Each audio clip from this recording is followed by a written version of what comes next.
23 डिसेंबरचं ठरलं तर मगचा फ्रेश असा रिव्ह्यू तुम्ही माझ्या आवाजामध्ये ऐकत आहात. सुरुवातीला अर्जुन आणि सायली दोघेही आरशासमोर एकत्रच तयार होत असतात आणि एकत्र तयार होत असताना अर्जुन आहे तो खूप प्रयत्न करत असतो. त्याला घड्याळ घ्यायचं असतं किंवा काय काय घ्यायचं असतं आणि सायली त्याला हे सगळं प्रयत्नच करू देत नाही. सतत सायली स्वतःच आवरत असते. आता अर्जुन जो आहे तर तो या सगळ्या गोष्टींना वैतागतो. अर्जुन वैतागून म्हणतो, काय यार सायली, तुम्ही बायकांना किती वेळ घेता रेडी व्हायला? आमचं बरं असतं बघ ना, ब्रश केला, वॉश घातला आणि संपला विषय, वी आर रेडी. सायली म्हणते, हो का? मग तरीही आरशासमोर 10-10 मिनटं काय करत असता तुम्ही? आणि नाही, आणि मुळात म्हणजे ना तुमचे केस माझ्या केसांच्या 5% पण नाही आहेत, तरीही मला केस विंचरायला 3 मिनटं लागतात आणि तुम्हाला 30 मिनटं. आता लगेच अर्जुन म्हणतो, आय ऑब्जेक्ट मी लॉर्ड, आणि पुढे म्हणतो की साक्षीदार धडधडीत खोटं बोलताय. तर सायली म्हणते, मी लॉर्ड, एकच व्यक्ती तोच कंगवा घेऊन तेच केस एकदा असे जर विंचरत असेल तर पुढे काय होणार? तर अर्जुन म्हणतो की कोर्ट आता बंद झालेला आहे, कोर्टामध्ये सुट्टी लागलेली आहे. सायली म्हणते, तेवढं एक बरं झालं. असं म्हणून या दोघांची छान अशी नोकझोक दाखवलेली आहे. आजचा भाग तुम्ही टीव्हीवरती नक्की पहा, खूप जबरदस्त भाग दाखवलेला आहे आणि याच्या पुढचं सीन तर खूपच जबरदस्त आहे. सायली आता अर्जुनला म्हणते की या घरातल्या बायकांनी आवरायचं तरी कसं आवरायचं? एक वकील आहे, तो सतत घाईतच असतो. एक फॅक्टरीचा मालक आहे, तोही सतत घाईतच असतो. आणि एक डॉक्टर तर तोही असं म्हणते आणि गप्पच बसते. अर्जुन म्हणतो, काय झालं? टोमणे संपले, डॉक्टरांसाठी टोमणे संपले. सायली म्हणते, नाही, डॉक्टर जरी घाईत असले ना तरी त्यांची बायको नक्की काय करते? ती काम तर काहीच करत नाही. म्हणजे ही प्रियाबद्दल बोलते आणि म्हणते की मग ती सतत बाहेर जाऊन काय करते? मैत्रिणींना तर सतत भेटत नसेल ना, तर मग भेटत तर नाहीच आहे मैत्रिणीला, मग ही बाहेर जाऊन नक्की करते काय? तर अर्जुन म्हणतो, म्हणजे आपल्याला लक्ष ठेवण्यापेक्षा असं कुठलं इम्पॉर्टंट काम आहे तिच्याकडे? आणि पुढे म्हणतो की ती पार्टी करत असते काल. तर सायली म्हणते, नाही, ती पार्टी करत असेल असं मला नाही वाटत, पण हे शोधून कसं आपण काढणार की प्रिया नक्की असते कुठे आणि जाते कुठे ते? आणि हा सीन इथे संपलेला आहे. दुसरा सीन आपण आता दुसऱ्या सीनमध्ये आपण पाहतोय, नागराजने त्या महिपतला जिथे किडनॅप करून ठेवलेलं असतं ना, तिथे आता प्रिया येते आणि अण्णा सर परत नागराज काका असं म्हणून हाक मारत असते आणि सगळीकडे पाहते तर तिला कुणी दिसत नाही. ती म्हणते, ना नागराज काका दिसत आहेत ना महिपत दिसतोय. अरे सगळे कुठे गेले? अरे महिपत पळून गेला असेल का? आणि नागराज आणि नागोबाला किडनॅप वगैरे केलंय की काय? असं आता प्रिया घाबरते आणि आता फोन लावायला लागते की म्हणते की मी नागोबाला कॉलच करते आणि नागराजला फोन करायला लागते. पण त्याचा तो नागराज जो आहे तो प्रियाचा फोनच उचलत नाही. मग प्रिया म्हणते, म्हणजे नागोबा यायच्या अगोदर महिपत पळून गेला असेल की काय? आणि पुढे म्हणते की नाही, असं नाही, उचला फोन. पण नागोबा तरीही फोनच उचलत नाही. आता नागराज फोन उचलत नाही म्हणजे महिपतने नागोबाला मारून वगैरे टाकलं की काय असं प्रियाला वाटतं. प्रिया इतकी घाबरलेली दाखवली असती तर. आणि पुढे म्हणते की नाही, तसं झालं तर बरंच असेल. आणि पुढे म्हणते की नाही, मग महिपत नागराजला मारून टाकू शकतो तर मलाही जिवंत सोडणार नाही आहे. आणि मग ती पुन्हा ट्राय करत असते फोन करण्याचा, पण काही केलं कुणी तिचा फोन उचलत नाही. आता अचानकच प्रियाच्या लक्षात येतं, प्रिया बघा हा इथे किती चतुर दाखवलेली आहे ते. प्रिया म्हणते की 1 मिनिट, आणि इकडे तिकडे बाजूला पाहते तर तिथे एक पाण्याचा माठ असतो, त्यावरती एक पाण्याचा जग असतो. लगेच ती म्हणते की अरे इथे एक पाण्याचा माठ होता ना, आणि त्यावरती एक जार होता पाण्याचा, तर तोही इथे दिसत नाही आहे. आणि पुढे म्हणते की हां, या साईडला महिपतला ज्या दोऱ्याने बांधून ठेवलं होतं त्या दोरेही इथे नाही आहेत.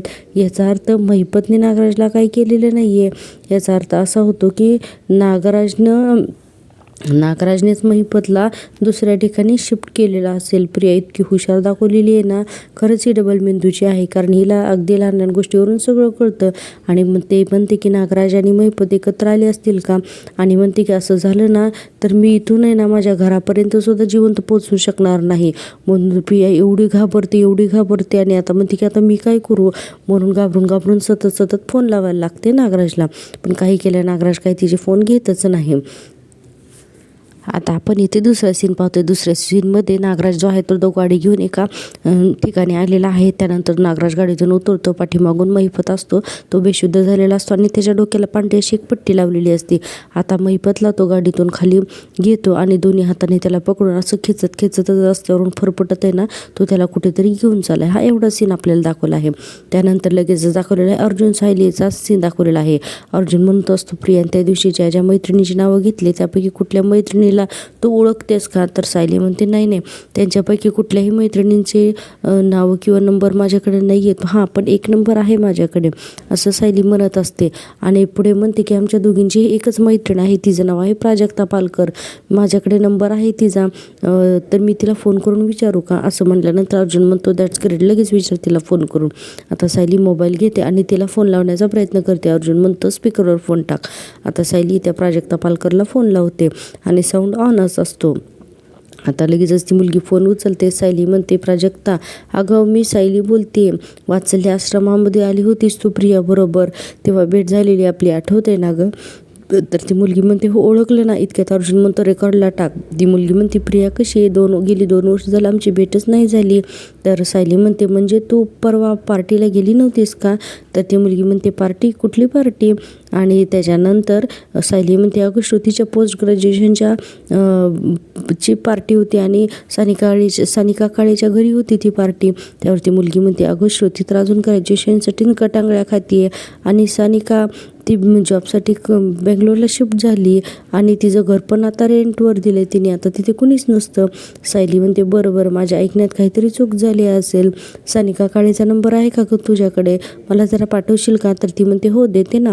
आणि मग ती ठेवते फोन सायली आणि हा कॉल तिने रेकॉर्ड केलेला असतो. आता ती अर्जुनला म्हणते बघितलं ना, प्रिया परत एकदा खोटं बोलली, तिने सांगितली तशी पार्टी वगैरे काही झालीच नाही. अर्जुन म्हणतो राईट, पण आपल्याला अजून एक पुरावा मिळू शकतो. आणि अर्जुन पुढे म्हणतो की ती कोणत्या क्लबमध्ये गेली होती? आता सायली आणि अर्जुन दोघेही प्रयत्न करतात आणि म्हणतात हां स्काय ब्ल्यू क्लब. आता अर्जुन लगेचच गुगलवरून त्याचा नंबर तो सर्च करतो आणि म्हणतो की हां येस मिळाला हा नंबर. हां, आणि लगेचच त्या नंबरवरती सायलीच्या मोबाईलवरून फोन लावला जातो आणि अर्जुन म्हणतो की स्पीकरवर फोन टाक आणि हा सुद्धा कॉल रेकॉर्ड केला जातो. आता सायली फोन उचलते तेव्हा तिकडून माणूस म्हणतो की हां बोला स्काय ब्ल्यू क्लबमध्येच. तर सायली म्हणते परवा तुमच्याकडे सानिका काळे नावाने बुकिंग होतं ना, त्या पेमेंट संदर्भात मला बोलायचं होतं. तर तो माणूस म्हणतो 1 मिनिट हा, आणि पुढे म्हणतो की मॅडम आमच्याकडे सानिका काळे नावाने कुठलंच बुकिंग दिसत नाही हो. आता असं म्हणल्यानंतर सायली म्हणते बरं ठीक आहे, श्रुती सबनीस या नावाने बुकिंग आहे का? तर तो म्हणतो की नाही, ही दोन्ही नावे आमच्या मेंबरच्या लिस्टमध्येच नाही येतो, मग त्यांच्या नावाने बुकिंग कसं असणार आहे? त्यावरती सायली म्हणते बरोबर ठीक आहे, माझ्याकडनं ऐकण्यात काहीतरी चूक झाली असेल. हां, पण तुमच्या इथे परवा रात्री पोस्ट ग्रॅज्युएशनची पार्टी करण्यासाठी काही मुली रात्री उशीर आईस्क्रीम खायला आल्या होत्या का? त्यावर तो माणूस म्हणतो मॅडम हे शक्यच नाही आहे, कारण आमच्याकडे रिनोव्हेशनचं काम चालू आहे, आम्ही रात्री 11 नंतर इंटच बंद करतो, रात्री उशिरा आमचं रेस्टॉरंट सुरूच नसतं. सायली त्यावर बरं म्हणते आणि फोन ठेवून टाकते. आता या दोघांच्या हे लक्षात आलं. अर्जुन म्हणतो चला मिशन कंप्लीट, पण सायली म्हणते पण प्रिया खोटं बोलते, हे फक्त आपल्याला उपयोग नाही, हे अश्विन भाऊजींपर्यंत पोचायलाच हवंच. अर्जुन म्हणतो राईट. आता आपल्याला दाखवलं आहे सुभेदारांच्या घरातला सीन. आता इथे सगळेजण छान नाश्ता करत असतात आणि आता इथे सगळेजण असतात तेव्हा सायली म्हणते की विमलताई प्रिया तिच्या खोलीत आहे का? विमल म्हणते नाही, आज पण त्या लवकरच बाहेर गेल्या म्हणून. आता असं म्हणल्यानंतर कल्पनाताई म्हणतात नवऱ्याशी एवढं मोठं भांडण झाल्यानंतर सुद्धा ही मुलगी घराच्या बाहेर आहे, बापरे हिला काहीच कसं वाटत नाही ना, असं कल्पनाताई म्हणतात. अस्मिता म्हणते माझं तर सचिन बरोबर भांडण झालं तर मला कसं तरीच व्हायला लागतं, खाणं पिणं सुद्धा कमी होतं माझं, असं अस्मिता सांगत असते. पुढे म्हणते की ते तन्वी टाईमपास करते अश्विनशी भांडण करून, आणि पुढे म्हणते की तिच्यामुळे अश्विन किती हर्ट झाला आहे, पण त्याची समजूत काढून सोडून ही बाहेर कशी काय जाऊ शकते, आणि एवढं कोणी इम्पॉर्टंट नाही हिला की तिला घराबाहेर जावं लागतं म्हणून. आता अस्मिता ही म्हणल्यानंतर सगळेजण विचार करायला लागतात. आता हे प्रतापराव म्हणतात कधी कधी असं वाटतं की अश्विनने हे स्वतःहून ओढून घेतले, मग त्यानंच निस्तरावं हे, पण अश्विनची काळजीसुद्धा वाटते. नंतर इतक्यातच तिथे प्रिया येते. आता सगळेजण पाहतात प्रियाकडे आणि लगेचच प्रिया सुद्धा सगळ्यांना बघते आणि बघून न बघितल्यासारखं करून तिच्या रूममध्ये निघायला लागते. अस्मिता म्हणते बापरे हे इतक्यात पळत आली, आश्चर्यच आहे. असं म्हणल्यानंतर प्रिया आतमध्ये घरामध्ये येते आणि लगेचच सायली तिला म्हणते प्रिया 1 मिनिट थांब. प्रिया म्हणते का? आता माझ्याच घरामध्ये यायला जायला मला काय टोल भरावा लागेल का? तर सायली म्हणते छे अगं असं काही नाही, आणि किमान या घरामध्ये येण्या जाण्यासाठी तू कुठेही जाताना खोटं सांगून जाऊ नये एवढीच अपेक्षा आहे का या घराची? सायली असं म्हणल्यानंतर आता प्रिया म्हणते मी काही खोटं वगैरे बोललेली नाही हा, आणि तुझे हे आरोप ऐकत मी इथे उभी नाही राहणार. असं म्हणल्यानंतर सायली तिचा हात पकडते आणि म्हणते की ऐकावं लागेल तुला, म्हणून तुझी मनमानी चालून घेतली जाणार नाही हा आता. आता प्रिया म्हणते की हात सोड माझा म्हणून, आणि सायली नाही तर तिचा हात घट्ट पकडलेला असतो. आणि अर्जुन म्हणतो की आमच्या प्रश्नाचं उत्तर द्या आणि मग तू इथून जा. तेवढ्यातच अश्विन तिथे येतो आणि म्हणतो की 1 मिनिट काय चाललं इथे. लगेच सायली म्हणते अश्विन भाऊजी तुम्हाला मी हाक मारणारच होते. असं म्हणल्यानंतर सायली म्हणते की परवा ही कुठे जाते असं सांगून गेली भाऊजी तुम्हाला. तर प्रिया लगेच तिचा हात सोडवते आणि म्हणते तुला काय करायचे आहेत का मग तुझ्या चौकशा, मी फक्त माझ्या नवऱ्याला उत्तर द्यायला बांधील आहेत, तुला नाही, त्यामुळे तू माझ्या चौकशा करू नकोस म्हणून. अर्जुन म्हणतो बरं मग तुझ्या नवऱ्याला तू खरं खरं सांग की परवा रात्री तू कुठे होतीस म्हणून. आता चेहरे सगळ्यांचे दाखवलेले आहेत. आता बहुतेक प्रियाला वाटतं की अरे आपलं खोटं पकडलं जाते का काय. अर्जुन म्हणतो तू एका पार्टीला तर नक्कीच गेलेली नव्हती. असं म्हणल्यानंतर आता प्रतापराव तर आश्चर्यचकितच होतात. प्रिया म्हणते की अश्विन यांना गप्प बसायला सांगा, हे जे काही बडबड करतायत ना ते मी अजिबात ऐकून घेणार नाही हं. आता अश्विन फक्त त्या सगळ्यांकडे बघत असतो आणि प्रिया म्हणते अश्विन तुला माहिती आहे ना की मी फक्त घरात मी पार्टीलाच गेलेली होती, दुसरीकडे कुठेच नाही. सायली म्हणते याच्याकडे काय पुरावा आहे तुझ्याकडे. प्रिया म्हणते अगं पार्टीला जाऊन कोण पुरावे गोळा करतं का, तो वकिलाची बायकोच ना म्हणून सतत पुरावे मागत असतेच. सायली म्हणते बरं बाई पुरावे नकोच देऊ, जिच्याकडे गेली होतीस ना तिला फोन लाव आणि फोन स्पीकरवर टाक. आता असं ऐकल्यानंतर प्रिया इतकी घाबरते की आता फोन लावणार कुठून, कारण तिने जशी पार्टीला गेलीच नव्हते. अर्जुन पण खुणावतो लाव ना फोन. तर प्रिया म्हणते मी असं काहीही करणार नाही. आता सायली अश्विनकडे बघते. अश्विनला आता कोंडल्यासारखंच होतं. अश्विन म्हणतो का नाही फोन लावणार, तू खरं बोलत होतीस ना, तर याचं कन्फर्मेशन मागतायत ना हे दोघं, तर मग काय हरकत आहे तुला सांगायला, तर फेक ना तू यांच्या तोंडावरती, असं अश्विन म्हणत असतो. आणि पुढे म्हणतो की तन्वी तू पार्टीसाठी ज्या मैत्रिणीकडे गेली होती तिचं नाव काय म्हणालीस, तर प्रियाला आता ते नावसुद्धा आठवत नाही. त्यावर लगेच सायली म्हणते की सानिका काळे नाव होतं त्या मैत्रिणीचं. तर अश्विन म्हणतो हां सानिका काळेला फोन लाव आणि मी बोलतो तिच्याशी या दोघांच्या समोर, आणि मग यांना मिळू दे की या दोघांना मिळू दे काय पुरावा हवा येतो, असं अश्विन म्हणतो. आता लगेचच प्रिया चिडते आणि म्हणते पुरावा मिळवण्यासाठी अश्विन मी कॉल करायचं आहे का माझ्या मैत्रीला. आणि पुढे म्हणते की अश्विन तुला पण पुरावा हवा आहे का, तर अश्विन म्हणतो की अगं नाही तन्वी. तर प्रिया म्हणते म्हणजे तुझाही विश्वास नाही आहे का माझ्यावर. अश्विन म्हणतो मी असं काही म्हणालेलं नाही आहे. मग प्रिया म्हणते अरे मग तू सांग ना यांना गप्प बसायला, अरे त्यांना सांग ना की माझ्या बायकोवरती असा संशय घ्यायचा नाही म्हणून सांग ना तो अश्विन काही केलं तसं काही बोलत नाही. अश्विन फक्त म्हणतो हे बघ तन्वी त्यांचं समाधान होईपर्यंत ते गप्प बसणार नाही आहेत माहिती आहे मला. आता अर्जुन लगेच मान हलवते की बरोबर म्हणून. आता प्रतापराव आणि कल्पनाताई सुद्धा उभे राहतात आणि म्हणतात, प्रतापराव म्हणतात की एवढा तमाशा करण्यापेक्षा कर ना त्या मैत्रिणीला फोन म्हणून. आता असं म्हणल्यानंतर अर्जुन म्हणतो डॅड ही हिच्या मैत्रिणीला कॉल कसा करेल, हिने जर का कॉल केला तर हिचा खोटेपणा उघडा नाही का पडणार, असं अर्जुन म्हणतो.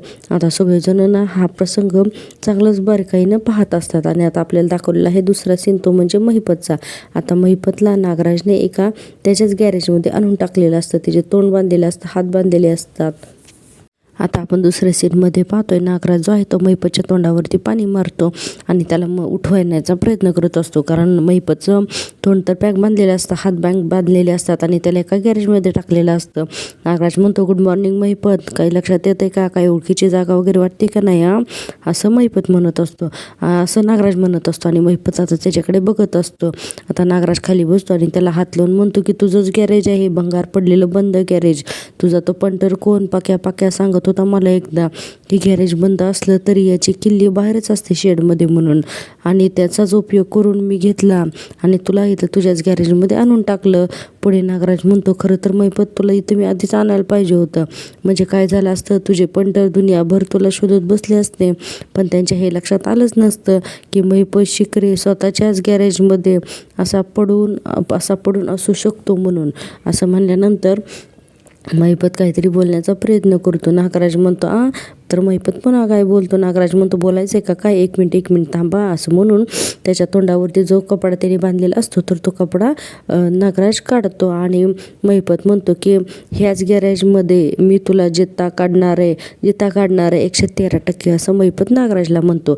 नागराज म्हणतो काही जमणार नाही तुला महिपत, काय खरंच काही जमणार नाही तुला, असं नागराज म्हणतो. आणि पुढे म्हणतो की नाही नुसता बोलतो आपलंच तो, आणि हे बघ तुझे हात पण इथे मी घट्ट बांधलेत, मागच्या वेळेस सारखा सुटू नाही नाही शकणार आहेस तू आता, कळलं ना, असं म्हणून त्याच्या हाताची दोरी आणखीन घट्ट करतो आणि म्हणतो की आणि बोंबलायचं ना तुला, हवा तेवढा बोंबल, तू हवं तेवढं बोंबल, काही प्रॉब्लेम नाही, पण कोणालाच ऐकू जाणार नाही, कारण या गॅरेजच्या आसपास कुणी फिरकतच नाही, असं नागराज म्हणत असतो.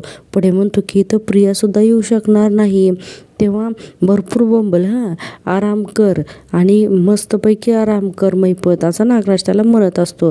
आणि पुढे म्हणतो की कोणीही डिस्टर्ब करणार नाही तुला इथं, असं म्हणून आता नागराज तिथून प्रिया म्हणत असते, अश्विन तू बघत काय उभारलायस, तू सांग ना यांना, हे माझ्यावरती आरोप करतायत. इतक्यातच अश्विन म्हणत असतो की प्लीज तू शांत हो. आता सायली येते आणि तिने जे रेकॉर्डिंग केलेलं आहे तो मोबाईल डायरेक्ट समोरच दाखवते. आता त्या मोबाईलच्या रेकॉर्डिंगमध्ये आपण पाहिलेलं असतं की त्या मुलीने सांगितलेलं असतं की प्रियाची आणि माझी गेली 2 वर्ष झालं साधी भेटसुद्धा झालेली नाही, आणि पार्टी, अगं कसली पार्टी, ते श्रुती तर गटांगळ्याच खाते अजून ग्रॅज्युएशनसाठी. आता हे सगळं जे काय बोलणं आहे तर ती सायलीनं रेकॉर्डिंग ऐकवलेलं आहे. सगळेजण तर चकित होऊनच ते रेकॉर्डिंग ऐकत असतात. आता अश्विनच्या पण लक्षात येतं की आपली बायको म्हणजे तन्वी जी आहे तर ती खोटी बोलते, आपण जिच्यावर विश्वास ठेवला ते बिचारा अश्विन इथे खूप हिरमुसल्यासारखं होतं. त्याला आता सगळ्यांच्या समोर लक्षात येतं की खरंच प्रिया जी आहे तर ती खोटं बोलते म्हणून. आता हे सगळं रेकॉर्डिंग ऐकल्यानंतर प्रियाचं तोंड आहे ना अगदी बघण्यासारखं झालेलं आहे. आता प्रियाला बोलण्यासाठी शब्दच नाही आहेत. अश्विन म्हणतो की तन्वी म्हणजे हे सगळं, हे असली कुठली पार्टी झालीच नाही आहे. तर प्रिया काहीच बोलत नाही, गप्पच बसते. अश्विन म्हणतो अगं मग ते वेन्यू, ते मैत्रिणीची नावं का, हे सगळं तू खोटं सांगितलंस मला. त्यावर तरी आता प्रिया धीटपणे तिथेच उभी राहते, काही बोलत नाही आहे. आणि अश्विन म्हणतो बोल ना, तर ती म्हणते अश्विन हे बघ काही नाही आहे, तसं काही नाही, पार्टी झाली नाही, मी तुला सांगितलं ना स्काय ब्लू क्लबला पार्टी झाली आहे अरे. तर लगेच सायली म्हणते काय नाव म्हणालीस तू, तर प्रिया म्हणते स्काय ब्लू क्लब. आता लगेचच अर्जुन म्हणतो एक्झॅक्टली. आता लगेच सायली ते रेकॉर्डिंगसुद्धा ऐकवते. त्या रेकॉर्डिंगमध्ये सुद्धा त्या माणसाने सांगितलेलं असतं की अशी कोणत्याही नावाची सानिकांना काळे नावाने कोणतंही बुकिंग वगैरे काही नव्हतं आणि अशी काही पार्टी पण झालेली नाही. आता हे सगळं रेकॉर्डिंग पुन्हा हे सगळ्यांना ऐकवलं जातं. आता अस्मिता तर गालाला हातच लावून बसते की बापरे ही मुलगी किती खोटं बोलते म्हणून. आणि अर्जुन सायलीने अगदी पुरता समाचारच घेतलाय आज प्रियाचा. आजचा भाग तुम्ही टीव्हीवरती नक्की पहा आणि प्लीज प्रेक्षकांनो एक लाईक आणि सबस्क्राईब करून टाका ना, म्हणजेच आपला चॅनल लवकरात लवकर मॉनिटाईज होईल. आता आपण पाहतोय की आता दुसरं रेकॉर्डिंग सुद्धा ऐकल्यानंतर अर्जुन म्हणतो तन्वी आता काय उत्तर देशील. अश्विन म्हणतो आपल्या नवऱ्याशी एवढं काही मोठं खोटं बोलल्यानंतर आता कसं जस्टिफाय करणार आहेस, बोल ना, असं अश्विन प्रियाला म्हणत असतो. प्रियाकडे काय आता उत्तर द्यायला जागाच नसते. अस्मिता म्हणते तन्वीचं हे रूप मला आधीपासूनच माहिती होतं अश्विन, पण तुलाच ते लक्षात येत नव्हतं.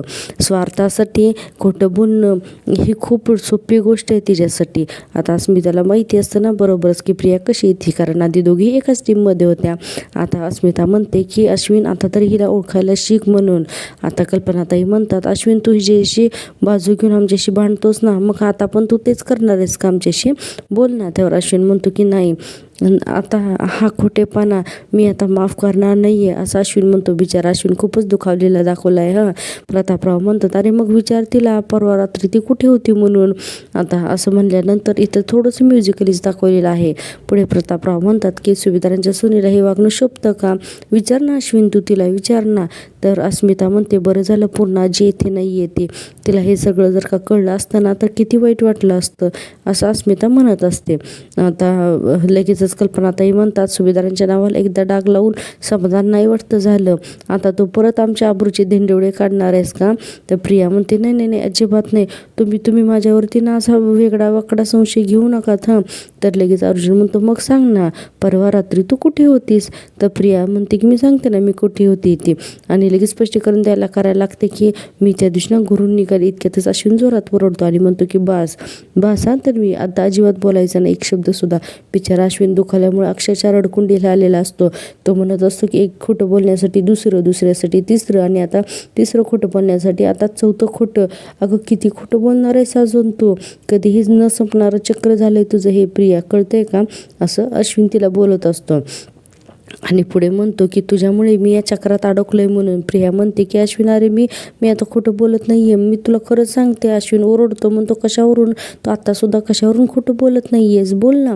आणि पुढे म्हणतो की अगं तुझ्यावरती विश्वास ठेवायचा कसा मी तन्वी, तुझ्यामुळे मी नेहमी तोंडघोशी पडतो गं, नेहमी. आणि आता पुढे म्हणतो की आता मी ह्या सगळ्यांना कसं तोंड दाखवू मी, बोल ना कसं तोंड दाखवू मी या सगळ्यांना. आणि पुढे म्हणतो की माझ्याच माणसांसमोर ना लाज आणलीस, तू मला लाज आणलीस. अश्विन असा अतिशय रडकुंडीला येत म्हणत असतो. आणि पुढे म्हणतो की आता ना आणखीन थापा ऐकण्याची माझी अजिबात इच्छा नाही आहे आणि पुढे म्हणतो की त्यापेक्षा ना माझ्याशी बोलायलाच येऊ नकोस तू, असं अश्विन म्हणतो आणि रागारागाने त्याच्या रूममध्ये निघून जातो.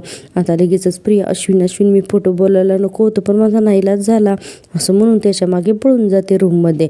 आता सगळेजण एकत्र उभे राहतात आणि प्रतापराव म्हणतात जेव्हा वाटतं हे आणखीन चुकीचं वागणार नाही तेव्हा ही आणखीन खालची पातळी गाठते, असं प्रतापराव अगदी खिन्नतेने म्हणत असतात.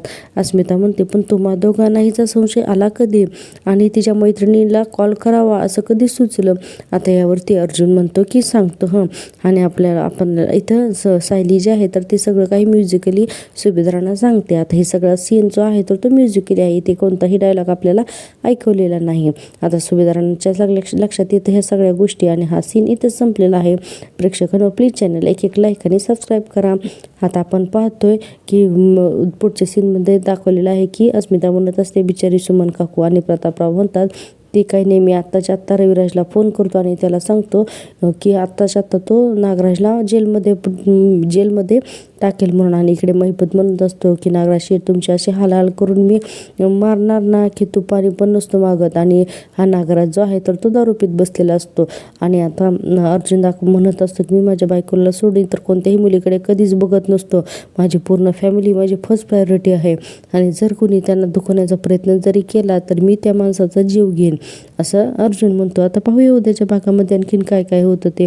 पण अशाच नवीन अपडेट्ससाठी आणि रोजच्या रोज अशा छान छान रिव्ह्यूसाठी पाहत राहा माझी आवडती सिरियल. भेटूया उद्याच्या भागामध्ये, तोपर्यंत टेक केअर, बाय, भेटूया उद्या.